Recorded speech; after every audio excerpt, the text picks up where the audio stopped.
What up, Fight World? It's your boy Ego, and I'm back with some more boxing. Today is Monday. I picked a lot of questions. You guys are leaving great questions, very detailed, so I'm going to try to power through them. No time to waste. First question comes from 78 Sports TV. What chance do you give Broner to beat Matthysse? Part B is, are we overcritical of Broner's style? For the first part, I think that's a 50-50 fight, especially after Matthysse losing to Danny Garcia. I think that took some of his confidence.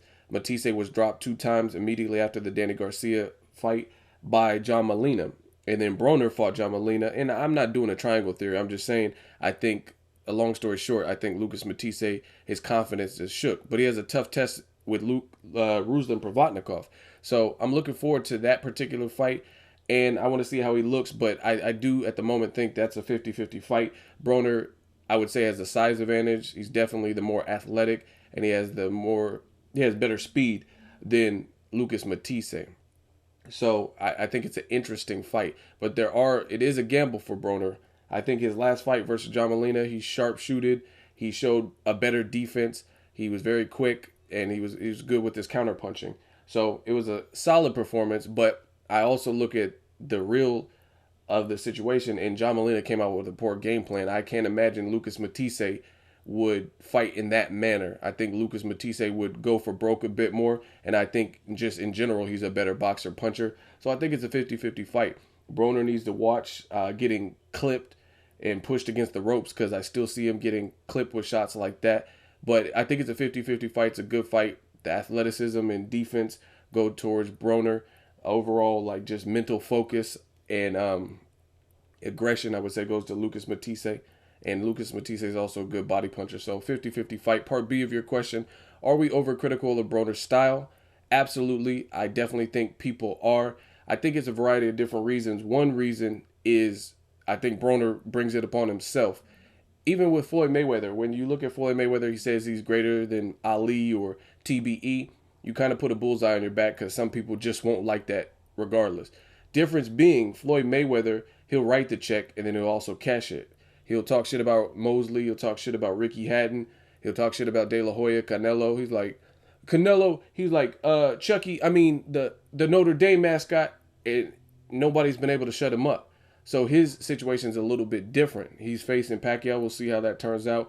But with Broner, he doesn't always cash the check. Sometimes he doesn't turn in the performances we expect. Sometimes the check bounces. Sometimes there's insufficient funds. So I think his situation's a little bit different. I think people are overcritical of him, but I think based on his persona and how he acts, it puts more pressure and more heat on him. But I also think some of the fans are very one-sided, and they have their favorites, and they take that to a whole nother realm. And because they hate the guy outside of the ring, like, I don't really care about all the outside, as long as you ain't like raping boys and kids and stuff. I don't care about most of the extracurricular rapping and stuff like that, as long as you're focused and you show respect to the sport. But with Broner, some people are just emotional in general, so they'll never give him credit. Because actually, if you look at the premier boxing champs, Broner turned in a better performance and pretty much shut his man out, a dangerous puncher who's ranked better than Abnormades' opponent. And Abnormades looked like shit in his fight with the sparring partner. But because Abnormades is probably a nice guy or whatever, people will give Abnormades credit. But they'll shit on Broner like, oh, this sucked, it was boring. And truth be told, Abnormades turned in a way worse performance than Broner against a worse opposition. You know what I'm saying? So I think people are overcritical. I think it's a mixed bag. Some of it he causes, and then the other is just emotional lunatic fans. Next question is from Juan Alferez. I've seen Errol Spence fight, and he's talented. He knows how to sit down on his punches, but what makes him the next big star? There are many talented fighters coming up with. Why is Spence the top prospect in most people's opinion? I think skills pay the bills, and the kid is gifted. He's skilled. He dogs some sparring partners. I know some people and I heard he trashes some of his sparring partners. He has the Olympic background.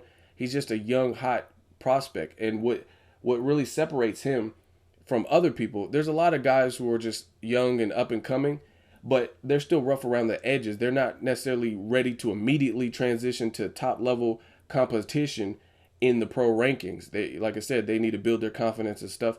The difference with Errol Spence, I think he's ready right now. Like, if you were to have me personally bet my money on Errol Spence Jr. versus Andre Berto, or Josito Lopez, or the winner of that fight, I would pick Errol Spence over them guys. You know what I'm saying? No disrespect to them, but I think Errol Spence can beat some named fighters right now. It's just a matter of getting those fights. Boxing is a business, and you have to kind of go through the motions and go through your course. But he has a decorated amateur background. He's been through the Olympics, and I think he's very skilled. His next opponent, now I'm not going to say anything because I don't like to get in the middle of business.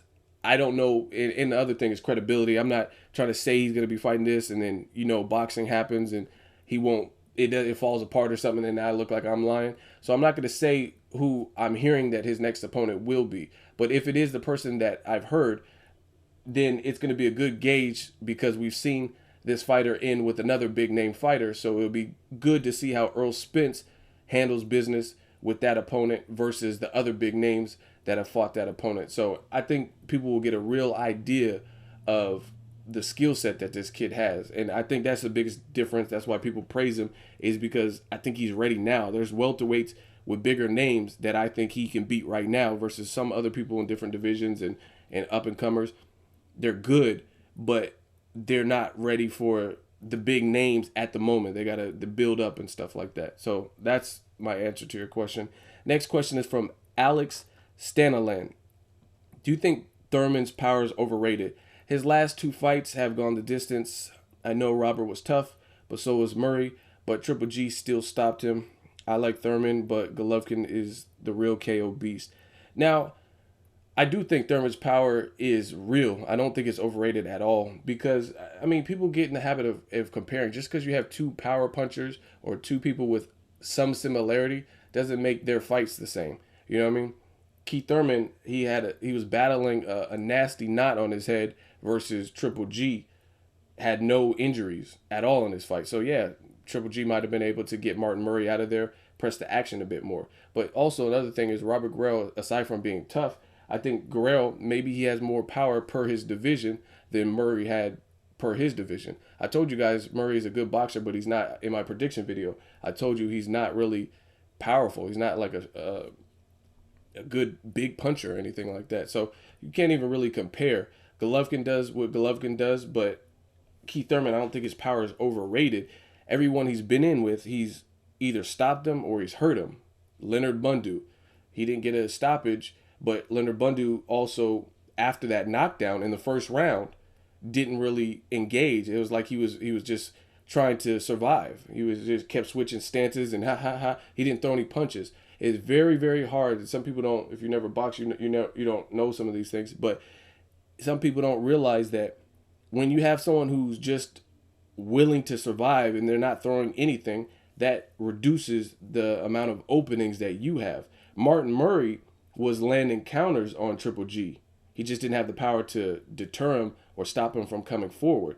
But Martin Murray, being tough, he had Triple G had more openings because Martin Murray was still throwing. It's just his punches didn't have as much of effect. But again, you can't compare Keith Thurman. Robert Guerrero's tough. He has a chin. He came to fight. He had a lot of crowd support. So, you know what I mean? He's a warrior. So just because he did, I feel like just because Keith Thurman didn't get the stoppage, you can't say the guy's power is overrated. He's still hurting these guys. He still dropped and beat the shit out of Robert Guerrero for pretty much the whole fight. And he did that with a knot on his head. You know what I'm saying? So he battled adversity. Robert Guerrero had a very long count. I don't know if some people, I thought he might, at first I thought he was going to get right back up, and he took a very long, like probably an 8.5, 9-second count before he got back up. He was really hurt. And this is a guy who's been in there with other people, and I haven't really seen him like drop like that. So I think his power is the real deal. I don't think it's overrated just because you don't get a stoppage. That's what happens when you move up in class. You start fighting elite level fighters. They're tougher. They can take a punch better. They know how to survive. You know what I mean? There's different things like that. So I don't think his power is overrated. I think the fans' comments who question his power are overrated more than anything because there's not really much to question. He's hurting these guys, and he's passing his test, and he's still undefeated. Next question is from Big Boss Master 123. Khan versus Thurman, who wins? I would put my money on Thurman. I think Amir Khan has looked very solid his last 2 fights with Virgil Hunter, and he's doing his thing. He's a good outboxer, but I think Khan, he has heart. He could trouble Thurman. He can make Thurman look bad in spots. But once Thurman gets a read on that timing, I think if he lands one of those big shots, I just don't see him being able to recover or sustain and withstand the type of punches that like Robert Guerrero ate, and you know what I'm saying, and was able to stand up for. I really don't see Khan being able to absorb those and keep going and win the fight. You look at Marcos Maidana, no trainer, had Khan, and I know this was years ago, but you look at that. Marcos Maidana was wild as shit back then, especially no jab, just surviving on brute force and toughness and aggression and stuff. And Khan was, you know what I'm saying? Khan was close to getting annihilated. Keith Thurman's not that tight. He has power, but he's also elusive. He showed you some footwork in his last two fights. He's more of a precision dude. He's like a boxer puncher. So on Dante's Boxing Nation, we were interviewing him. He said he's an educated puncher, and I have to agree with him. So again, if Khan were to face like Maidana again, that's a good fight. Maidana is still not as accurate, in my opinion, as Keith Thurman. So I can't see Amir Khan beating Keith Thurman. That's just my opinion. I think he could look good for rounds and give him a run for his money, but when something that big, body shot or to the head lands, I just can't see Khan standing up to that. I think Thurman's very big and very powerful. Plus, he does it and lands it in an educated fashion. Next question is from Rafael Azaraza. Do you think Manny and Mayweather will have a face-off with Max Kellerman since Pacquiao is with HBO? No, I do not. I really don't think it's going to happen. And there's a variety of different reasons. It's mostly to do with the networks. Floyd Mayweather is really in the driver's seat. He's the A side, plus he's with Showtime. So HBO produces great original series and great shows like the Max Kellerman face-offs. But what would be in it for Showtime? It's not like both networks can air them simultaneously. Like, hey, watch the face-off on Showtime and watch it on HBO, because HBO has a bigger viewership and bigger subscribers, so it doesn't really benefit. There might be some people that watch it on Showtime, but a lot of people would watch it on HBO if they both aired it. So it's like there's no way to really leverage that split. So I don't think Showtime is going to give HBO that type of lead or those type of ratings by producing a face-off that we all want to see and letting them air it. Like, what is the benefit for Showtime? How does Showtime gain money? And this is a business, so you got to look at it. Showtime and the Floyd side of things are more so on the driver's side and the driver's seat in this situation. So it doesn't really benefit them to let HBO produce a series that's going to get massive ratings and get reposted and stuff like that. So I don't see face-off coming into fruition for mainly that reason. I think their contracts are very specific. The negotiations stretch so long. They're only getting one press conference before fight week and different things like that. It's just that I don't think they've negotiated anything like a face-off with both people. So I don't see that happening. Next question is from Bound123. Boxers today are stronger, faster, and fitter than previous generations due to sports science developments. What is your opinion on that above statement? Please, Ego. Love from the UK. Shout out to the UK. I agree with that statement 100%. I think we just know more. I think there's a species of panda, and we didn't even know that species of panda existed until about 80 years ago or 100 years ago, something like that. So my point being is, as time goes on, you learn a lot. You know what I mean? There's still stuff we're developing, still stuff we know. I used to read and watch a lot about like bodybuilding and pumping irons and stuff in the era of Arnold, like the Mr. Olympias and the 70s and stuff. A lot of those guys were putting steroids in their body, and at the time they just knew the benefits of it. They didn't really know the long-term effects that it could have on your body. Like, you may need a triple bypass surgery later in life because steroids does this X, Y, and Z to you. So I think this generation, they have a lot of advantages. There's a lot more science and medical studies and just even equipment. Like, you can get a Fitbit. They didn't have Fitbits in the 70s or 60s or 50s or whatnot. So we didn't know as much about training and the proper training techniques. Some of the training techniques that people used to do back in the day have been proven to be less effective. Like, a lot of people nowadays do supersets or they want to train their core versus, let's say, back in the 50s, they didn't care about training their core. They would just do stuff that would give you back problems and stuff like that. So I agree with it. I think the previous generation, due to having to just learn on the job and not have as much knowledge about the like medical science and like how to condition athletes and oxygen masks and what to do to replenish and different things like that, I think it's definitely evolved over the years and the last couple of decades. Next question is from John DeJean. Why is Khan hated so much? I'm from the old school. I guess because I thought to get respect, you have to go to the biggest motherfucker and beat him. He's been campaigning on a world-class level, and Brook, who's been domestic, comes and beats Muscle Man Porter and seems to get more respect than Khan. I don't get it. Now, I can't really say 100% because I don't hate Khan, so I can't tell you based on whatever you read or whoever you talk to who hates him, because I don't hate him. But the only thing that I have a pet peeve, and I know a lot of people share this view with Khan, is this. When you move up to a new division, it's like a clean slate. Amir Khan, he has a good resume. He's beat Barrera, he's beat Kotelnik and guys like that. That's great. Recently, Devin Alexander. But he's calling out Mayweather and Pacquiao. Not that's not even an issue. That's cool. You want to call them out. The biggest thing I think people have with Amir Khan that I've seen, or at least myself, is he seems like he's fixated on only fighting the top dogs versus other fighters who like Keith Thurman. Keith Thurman's called out pretty much the same guys that Amir Khan has called out. But the difference being, Keith Thurman is calling out a slew of people versus Amir Khan seems like he wants to be so selective. I want to fight Mayweather, Pacquiao, Marquez, or Cotto. Those are literally like the top dogs in the division. You know what I mean? Especially Mayweather and Pacquiao. They're the cash cows, this generation's best. So it's cool, but when they're not giving you the time of day, you have to move forth with your career.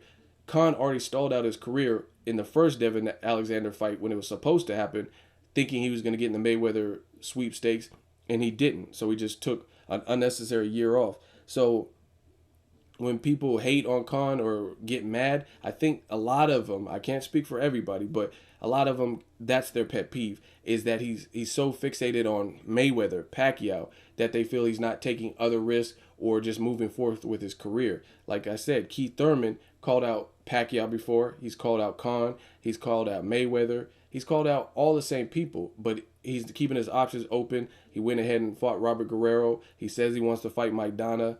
Different things like that. He's not just focused on the top 3 or 4 guys. And Amir Khan, I feel like if you're not getting the respect, do like Keith Thurman. Keith Thurman was getting like hand-me-down type of opponents, people who were considered out of prime, fading fighters and stuff like that. But what did he do? He just kept working. Then he got Diego Chavez, which was Paulie Malignaggi's mandatory. Then he got this opponent. Then he went back and backtracked and got like Jesus Soto Caras or Julio Diaz. And then recently he just got Robert Guerrero. Now he put the world on notice, the division on notice, because people got to see him. I think Khan should do the same thing. The Kell Brook fight is a big, massive fight, especially in the UK. It's a money fight and an entertaining, exciting fight for the fans. And Kell Brook is a champion, so why not fight a guy like him instead of like sweeping him under the rug and saying, I only want Pacquiao, I only want Mayweather. So I think a lot of people get perturbed by Amir Khan for that reason. Now, again, I can't speak on anything else, why people hate, because I don't hate the man. But that's a common complaint that I've had and I've seen others have when it comes to Amir Khan. You got to fight your fights and just move on with your career. If you're not getting Cotto, like, you can't just wait around hoping to get picked. You have to just get your rounds in with whoever and prove your point. And then eventually they can't deny you anymore. Next, or actually the last question, Just Funny 23. Boxing Ego, bro, please tell me if I'm wrong. After last night's fights, I keep seeing interviews of John Molina saying Broner ran, didn't stand and fight in the pocket. But if you're a fighter and you know your opponent has those type of skills, trained for that type of fight, don't get mad because the other fighter didn't do what would have made you more successful in the fight. Molina didn't do a good job of cutting out the ring and get picked apart all night. Shaking my head. I agree 100%.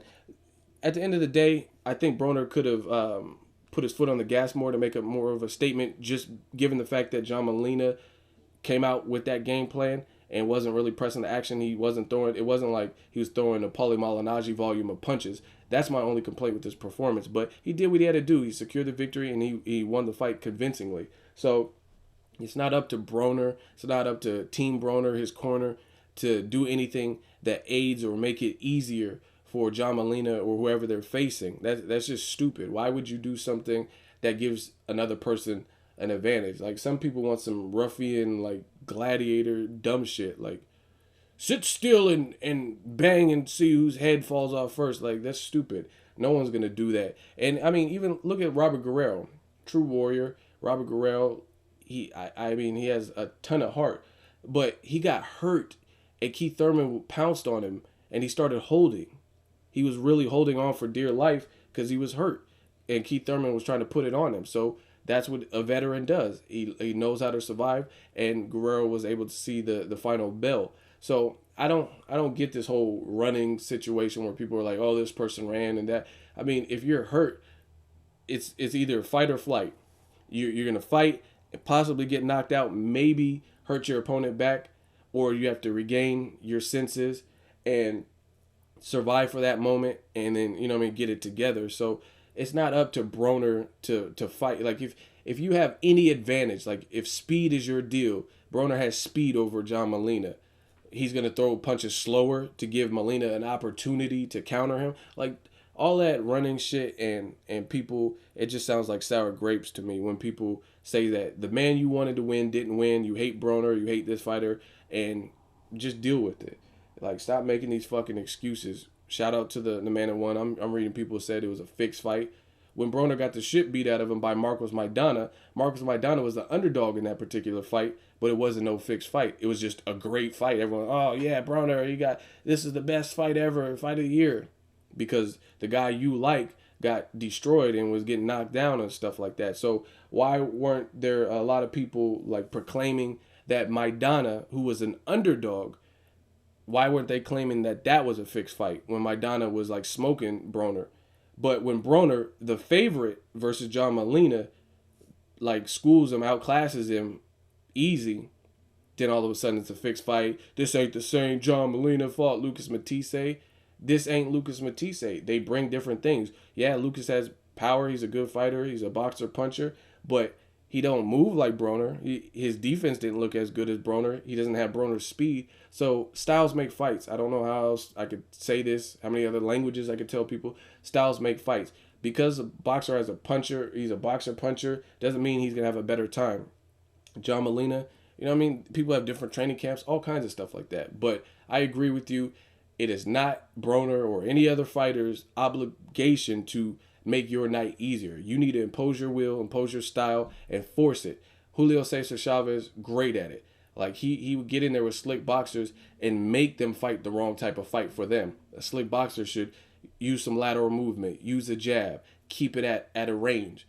Chavez Jr., he didn't allow that. He was like, fuck that. You're going to fight this fight. So that's what fighters got to do. Cut off the ring, use a jab, and those are things that John Molina didn't execute. Therefore, he lost. That wraps it up. Monday Mail Day. I try to get to a lot of questions. There were some great questions that I just, this would have been an hour-long video. So leave them next week. I'll try to get to them. I really enjoy this segment. So let me know what you guys think. Share your thoughts. As always, hate, comment, and subscribe. Till next video, it's Ego signing off.